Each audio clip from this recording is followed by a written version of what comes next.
Chapter 11. Vernon Wycliffe had definitely had better meals than that first night of Holly's return. Mum cooked all of Holly's favorite foods as it was her welcome home dinner. None of it Vernon particularly liked. Then Mum spent the whole meal talking about how much Holly had grown and how they'd spent the whole day shopping for new things. For Holly. The stores were crowded, the streets were busy. Boring. All Vernon had to contribute to the conversation was how he had started his homework and hung around the house. He hadn't even finished his work, 2 research papers and a book report, before tiring and playing computer games instead. On the plus side, at least Mum hadn't brought up the incident with the cat. How was he supposed to know Holly had a cat? He thought Holly was allergic to cats. Holly had been scary when she thought the cat had been lost for good. She hadn't spoken to him once after that cat came back. Not even to say thanks. And that cat? It lay curled up quietly under the table. Periodically, it got up and rubbed its body affectionately against Mum and Dad, purring loudly.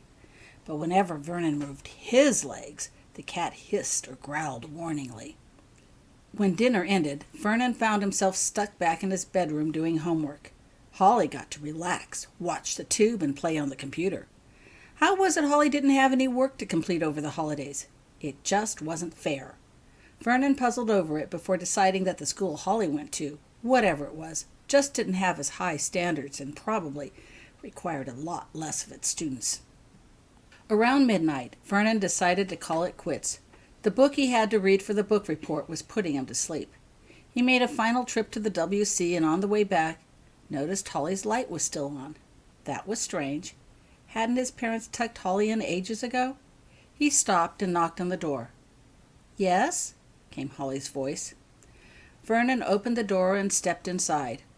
Holly sat on her bed reading a book. She was fully dressed with a cat sitting next to her. The cat looked at him and immediately flattened its ears and began twitching its tail back and forth. "I thought you already went to bed," stated Vernon. Holly shrugged. "I couldn't sleep," she replied. "I'm really sorry about your, cat this morning." The cat stared at him with slitted eyes and continued to twitch its tail ominously. If looks could kill, Vernon guessed he'd already be dead if the cat had anything to say about it. Holly stared at him. Her green eyes seemed to pierce right through him. "I know," she finally said. "I'd like to make it up to you somehow," added Vernon impulsively. Holly stared at him again. "You really mean that?" she asked. "Well, yeah, I guess." Holly studied him some more before speaking. "Then come with me tonight," she said. "Tonight? What do you mean?" "I'm going out for a while tonight." "You with me?" "Holly? Going out at night? At this hour?" "Why?" asked Vernon. "What's going on?" Holly ignored his question and instead got up off the bed. She pulled a torch and a tire iron from beneath the covers and walked past him towards the door. The cat jumped off the bed and followed her. "Say, that's Dad's iron," said Vernon, recognizing it. "What are you planning to do with it?" Holly again ignored his question. "You coming?" she asked instead. Yeah," replied Vernon, his curiosity aroused. He followed her to the living room. Once there, Holly went to the closet and got out a thick, warm coat with matching scarf, hat, and gloves. Vernon stared at her in astonishment. The clothes looked brand new. "You've been—" he started, but Holly interrupted. "Shh," whispered Holly. "You'll wake our parents." Vernon lowered his voice. "You've been planning this all day," he whispered. "Kind of," admitted Holly. "It's cold outside. You might want to bundle up." Vernon grabbed his own winter wraps. "What the heck is going on?" he asked as he put them on. "Later," whispered Holly. "Come on." She quietly opened the kitchen door and stepped outside. Vernon followed. It was cold and dark outside. Their feet crunched quietly on the ice as they walked away from their house. Holly led the way with her torch. Rather, the cat seemed to lead the way as Holly's light shined on it as they walked. Holly kept a fast pace, and Vernon had to hurry to keep up with her. Once they were clear of the house, Vernon tried again to find out what Holly was up to. "Okay, Holly, we can talk now. What's going on?" he asked. Instead of answering, Holly asked a question of her own while they continued to walk quickly. Do you know what happens to the stray cats that are picked up off the streets and sold like that? She asked conversationally. I don't know, replied Vernon. They go to some animal shelter or something? I never thought about it much. And he hadn't. Catching stray cats had only meant extra income to supplement his allowance. They go to trainers who train dogs to fight. Huh? They put cats in sacks with only their legs sticking out and hang the sacks in front of dogs to help teach dogs to fight and not be afraid. The cats can't see their attackers, can't fight back, and they can't get away. Sometimes they cut the claws off the cats and put them in a room where the dogs can attack them. Eventually the cats die, all of them. That's sick, said Vernon. Holly nodded. I agree, she said. And while catching stray cats isn't against the law, what gets done with them is. It's called cruelty to animals. Dog fights are illegal, too. It's pretty disgusting. A bunch of adults standing around watching dogs get all bloody while fighting to the death. What's that got to do with us here? We're going to set the other cats free. What? Exclaimed Vernon, pulling Holly to a stop. You can't do that. Vernon, explained Holly, pulling free of him. You got my cat back from me, and I thank you for that. But I can't let the other cats be sent to such a horrible death. I just can't. But you don't even know where they are. Vernon stopped. He hadn't realized it before, but they were indeed headed directly to the Catman's house. How did you know where? He looked down at the cat. Holly's light shined on it, and the cat sat innocently waiting for them to continue. You are following the cat, he said with wonder. How can you do that? How does he do that? She, corrected Holly. She's very smart. Now, are you with me? She started walking again without waiting for an answer. Vernon hurried to catch up. You're crazy, sis, you know that? This is breaking and entering. What if we get caught? Then we get caught, said Holly determinedly, without slowing a step. But I'd rather not. Mom and Dad would hate the publicity. Holly stopped and looked up. There is the house, she announced. Vernon looked up too. It was indeed the house. How did she know? Holly turned to him. You want to go back home? That's okay. I'll understand. But I'm going on. Vernon looked at the house and then at the determination in Holly's face. Okay, I'll help you, he told Holly. You'll have a better chance of not getting caught with two. But I still say this is insane. Holly nodded.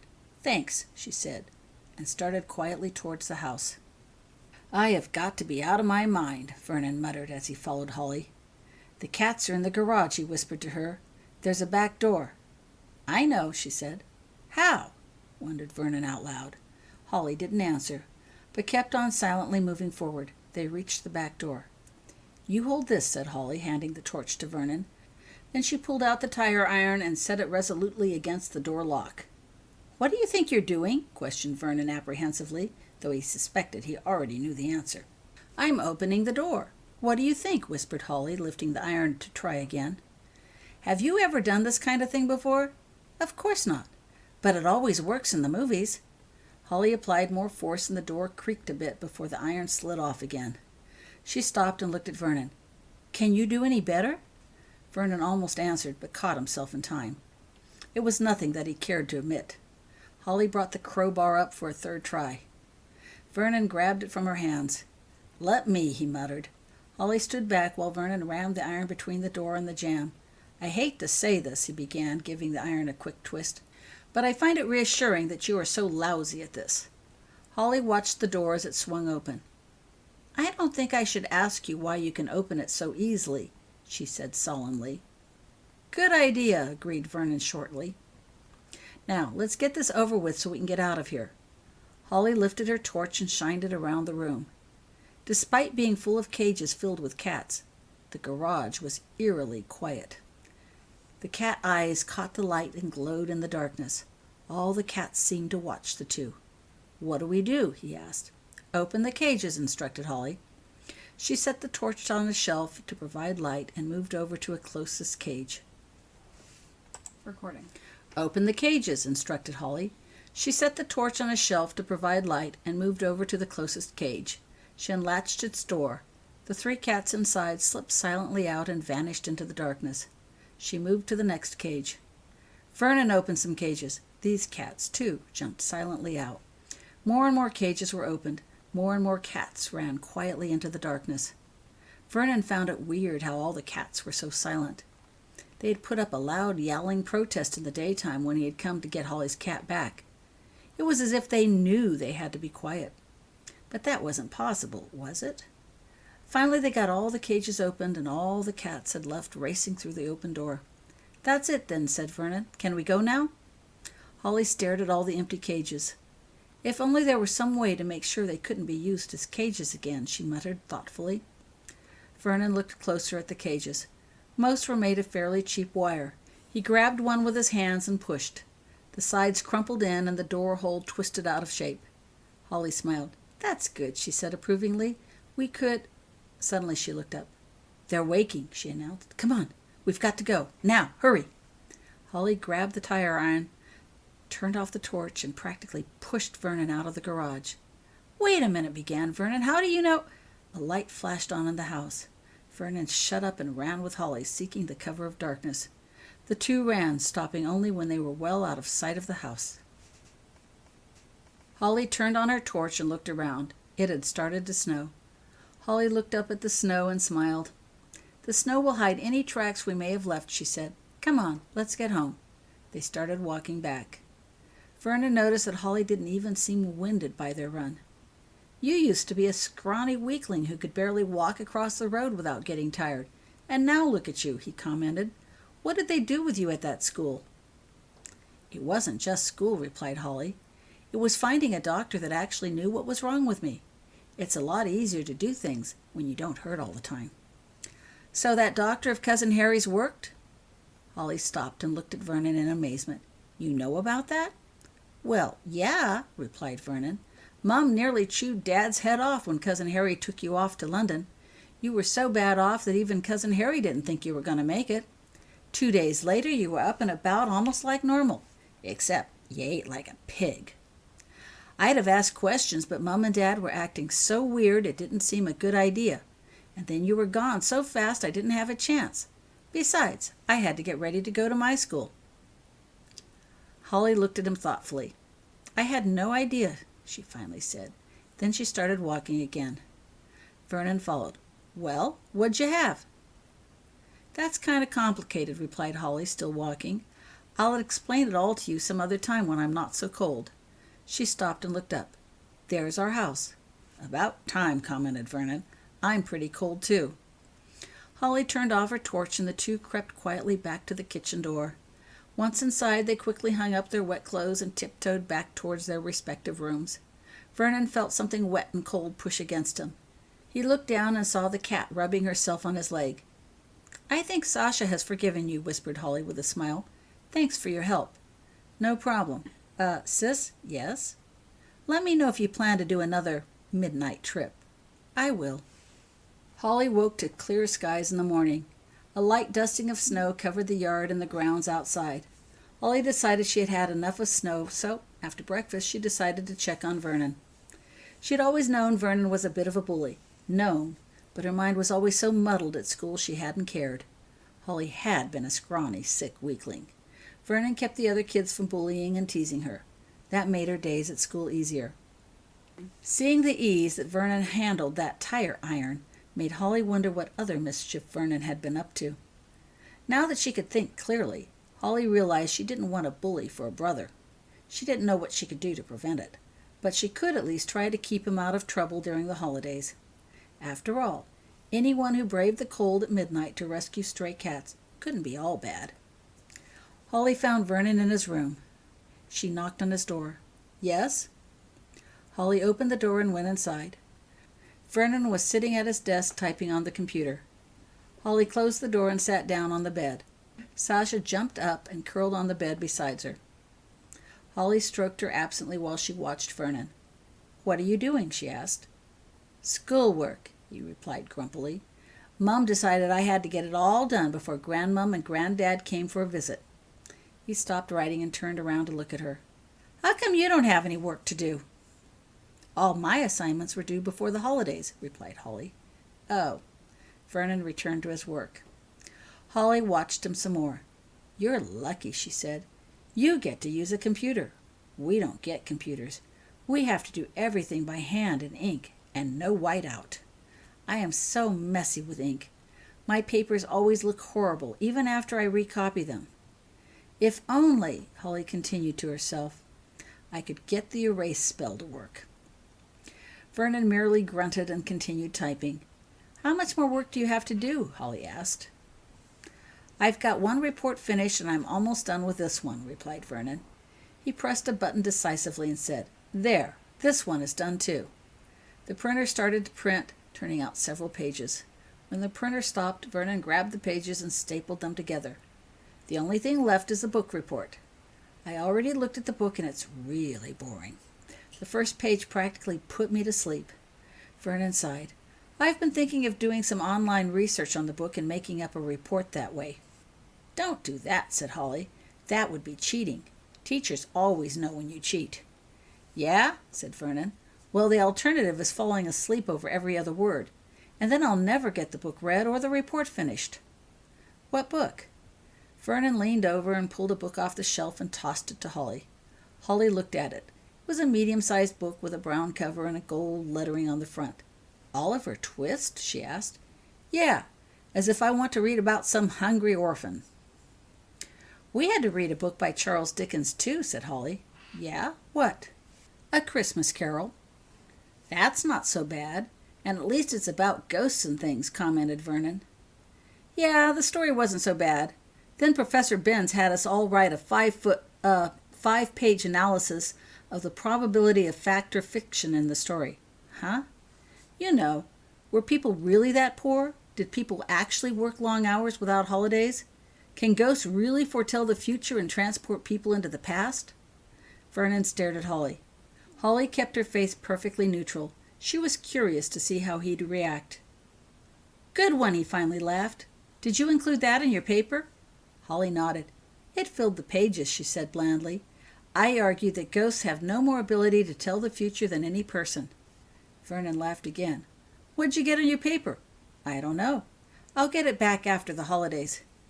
"Well, it was certainly creative," smiled Vernon. Holly nodded.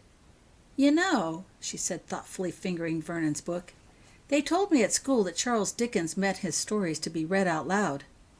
"It's not that big. Maybe you and me can read it out loud together. You know, alternate chapters. I read one, and then you read one." "You do that with me?" "Sure. I may get stuck with this book next year."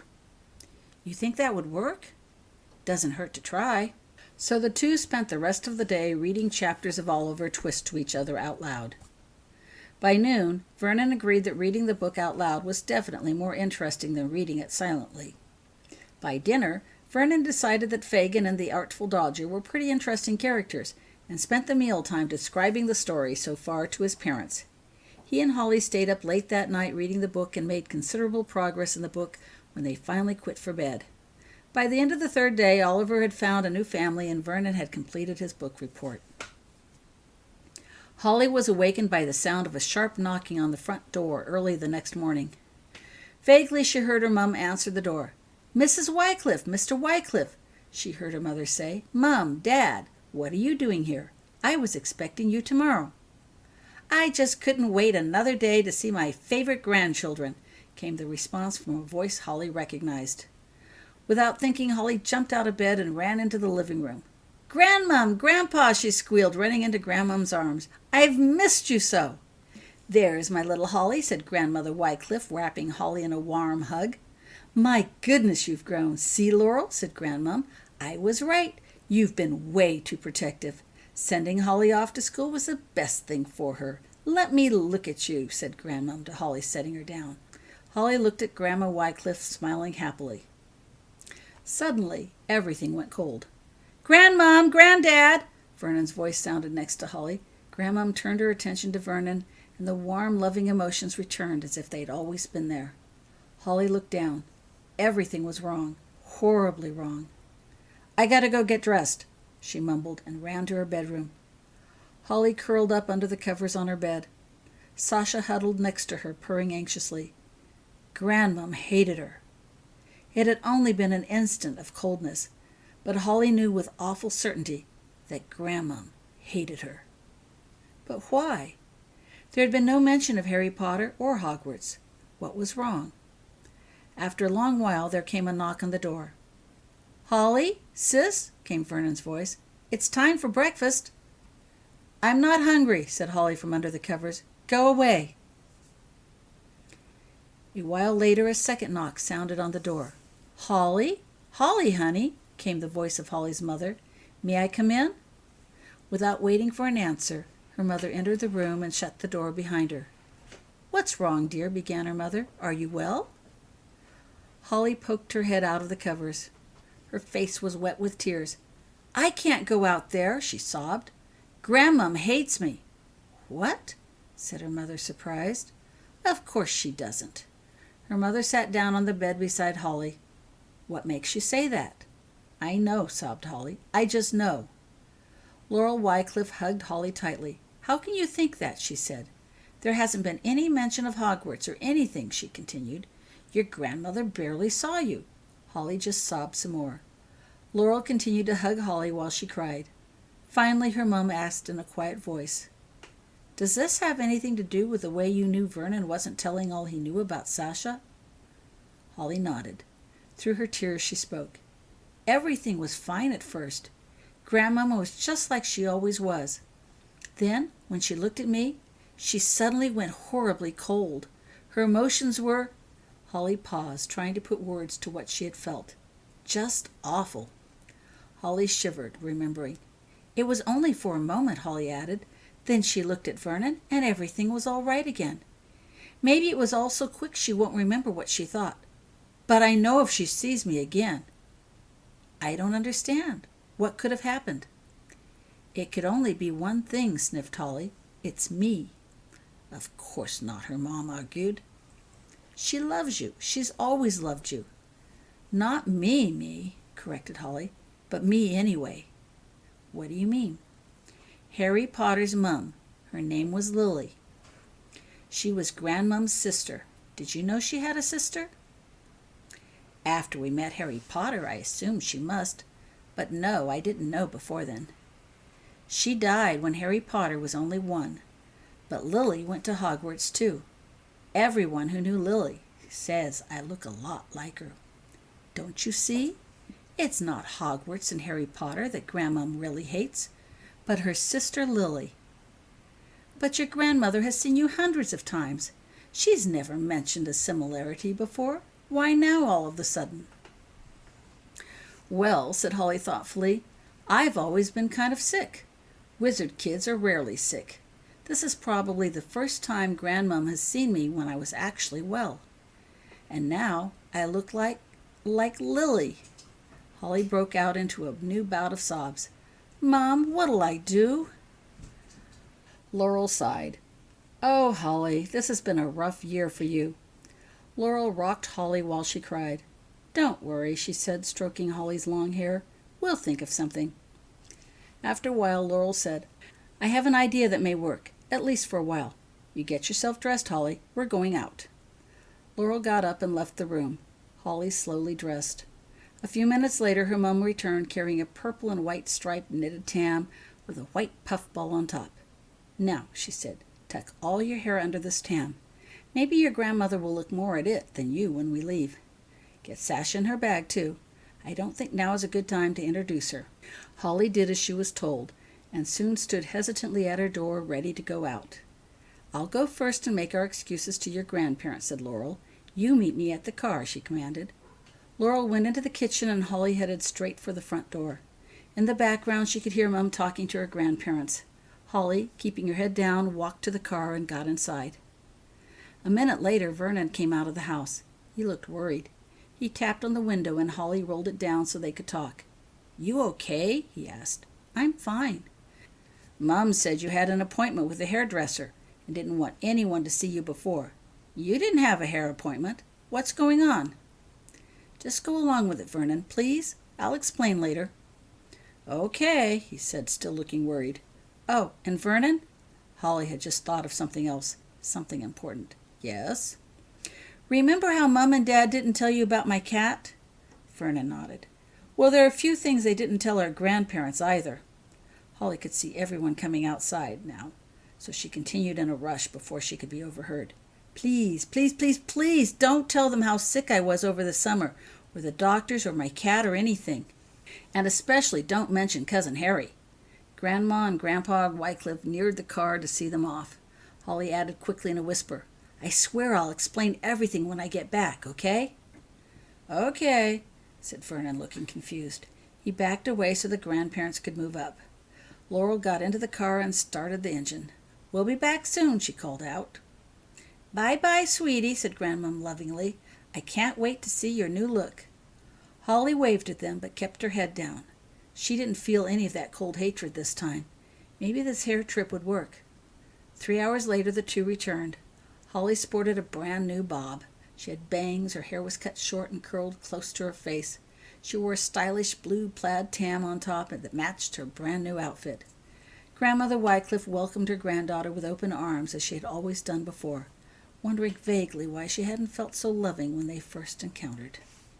Of all the family meals he had had at this house, reflected Vernon Wycliffe as he got ready for bed, tonight with his grandparents, this last one, was definitely one of the weirdest. True, that first night when Holly returned from school was pretty bad, with that cat of hers hissing at him under the table. And that night they had dinner with Cousin Harry.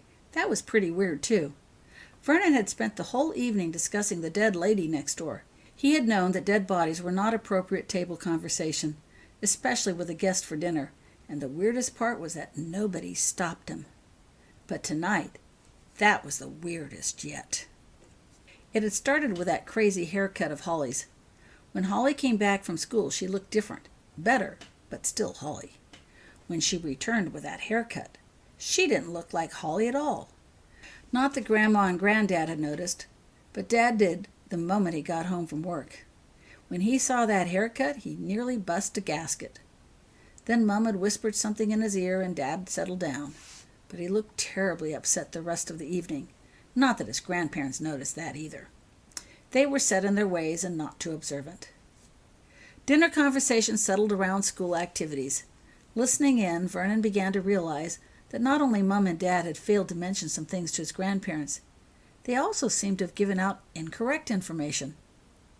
His grandparents seemed to think Holly was attending a finishing school, some place called Aunt Hillary's Private Finishing School for Young Ladies. Even though Vernon couldn't specifically remember the name of the school Mum mentioned last September, it definitely wasn't Aunt Hillary's Private Finishing School for Young Ladies.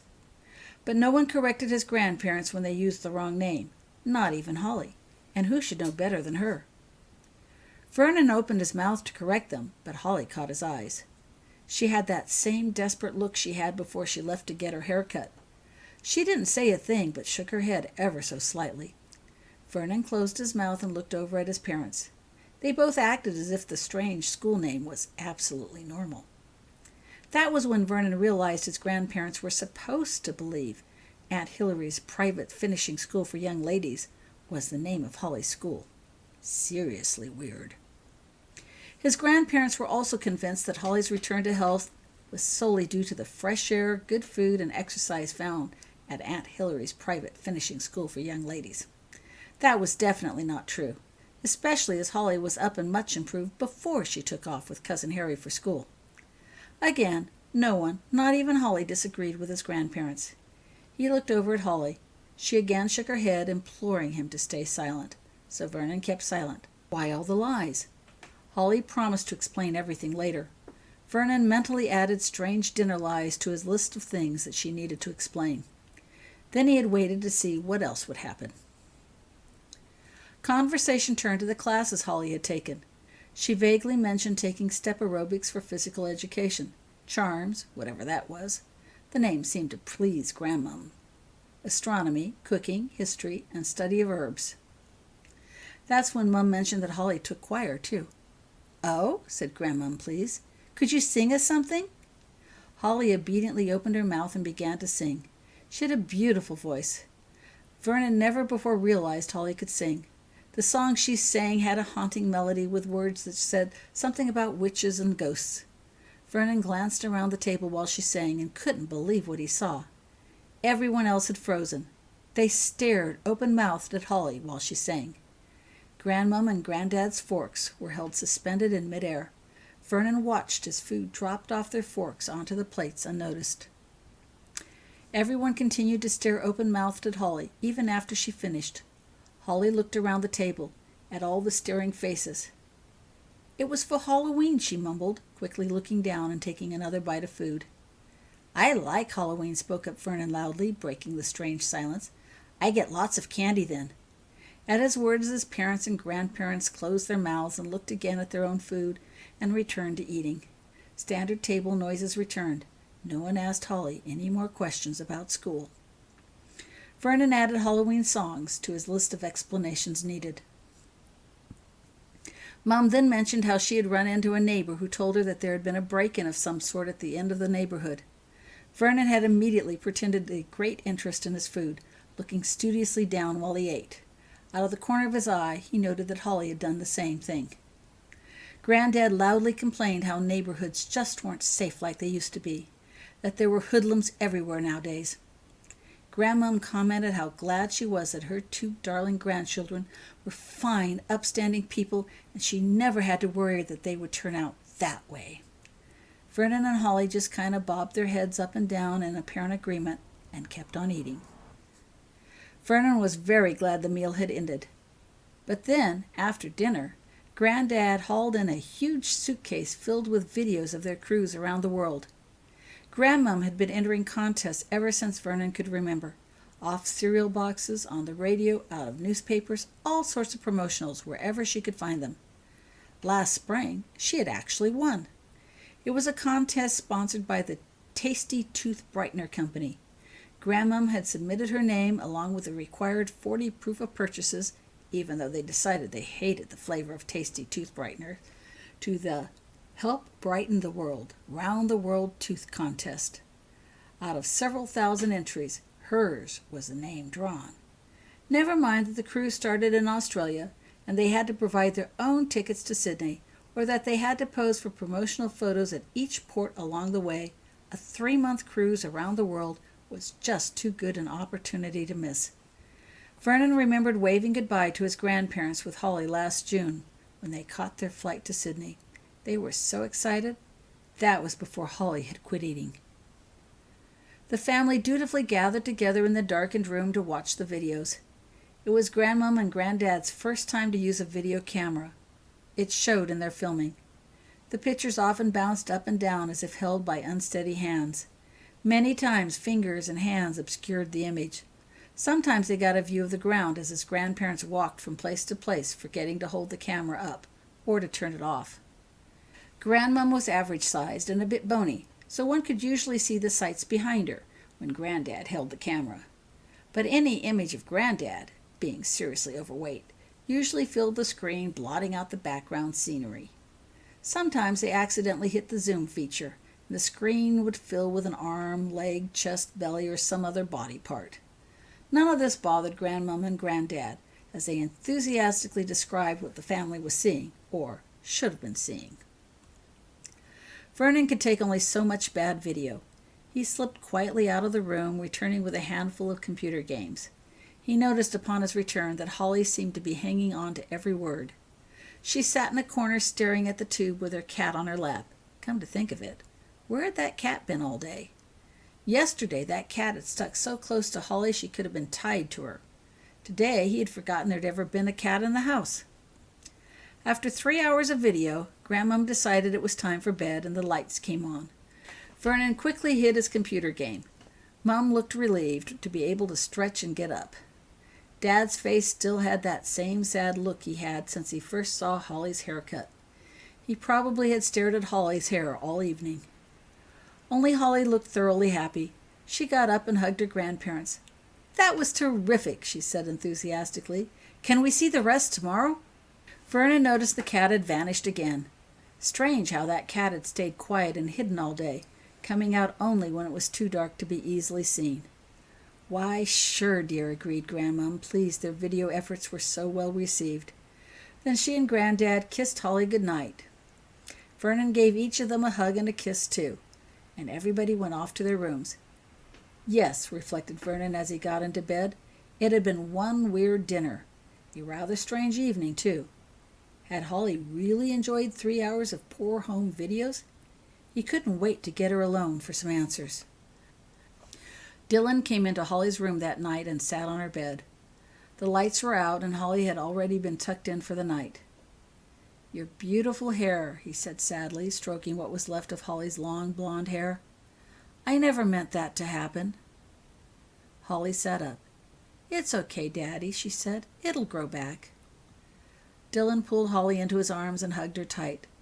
"I never met Aunt Lily," he continued apologetically. "I've never even seen her photo. I didn't know." "Daddy," repeated Holly, snuggling in his arms. "It's okay. Really, I don't mind." "All those lies tonight," Dylan continued. "It wasn't right. We shouldn't have done it. I was so worried about my parents that I didn't see what it would do to you, to all of us. I'm going to tell them," he finished with determination. "Daddy," spoke Holly, "you were right." "Huh?" "You were right. There'll be a big fight when you tell them, just like you thought." "It's the holidays," continued Holly. "Families shouldn't fight during the holidays. Your parents won't be here long. We can do it for now. Tell them this summer." Dylan looked down into Holly's eyes and her earnest face. "You sure?" "I'm sure."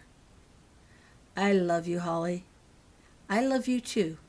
Holly unwrapped herself from his arms and lay back into bed.